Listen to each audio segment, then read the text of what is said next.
ভারতবর্ষের ইলোরা ইউনেস্কো দ্বারা স্বীকৃত একটি ওয়ার্ল্ড হেরিটেজ সাইট। আর এই ইলোরার 16 নম্বর গুহাটি পৃথিবী বিখ্যাত। যদিও এটিকে গুহা না বলে মন্দির বলাই শ্রেয়। আর এই মন্দিরটির নাম হলো কৈলাস মন্দির বা কৈলাসনাথ মন্দির।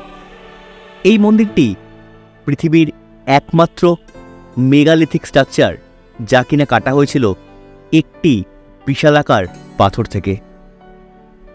রাষ্ট্রকূট রাজা কৃষ্ণা ওয়ান 8ম শতকের শেষ দিকে তৈরি করেছিলেন এই বিশালাকার স্ট্রাকচারটি বা মন্দিরটি। যদিও এই মন্দিরের তৈরির সময়সীমা বা সময়কাল নিয়ে যথেষ্ট দ্বিধা বা দ্বন্দ্ব রয়েছে।